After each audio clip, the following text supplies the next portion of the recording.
Special operation group Surat શહેર દ્વારા LSD ડ્રગ્સની સાથે હાઇબ્રિડ ગાંજાનો લાખો રૂપિયાનો જથ્થો ઝડપી પાડ્યો. સુરતમાં એસઓજીએ ડ્રગ્સ અને ગાંજાનો જથ્થો જપ્ત કર્યો છે. એસઓજીએ ઓનલાઈન ડ્રગ્સના કારોબારનો પર્દાફાશ કરી ₹40 લાખથી વધુનો મુદ્દામાલ જપ્ત કર્યો છે. પોલીસે આ મામલે ગુનો નોંધી વધુ કાર્યવાહી શરૂ કરી છે. દિન પ્રતિદિન ગુજરાતમાં ડ્રગ્સનો કારોબાર થઈ રહ્યો હોવાનું જાણવા મળે છે. સુરત શહેરમાં ફરી એકવાર ડ્રગ્સનો જથ્થો મળી આવતા પોલીસે કાર્યવાહી શરૂ કરી છે.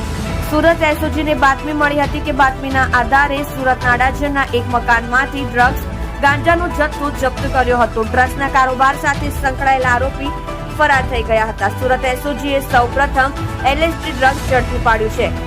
માહિતી મુજબ ડ્રગ્સનો જથ્થો ઓનલાઈન ડાર્ક વેબ થકી મંગાવવામાં આવતો હતો. તેની બજાર કિંમત અંદાજિત ₹40 લાખ હોવાનું જાણવા મળ્યું છે. તમે જોઈ રહ્યા છો એસડી ન્યૂઝ ચેનલ ફેઝર શેખની સાથે.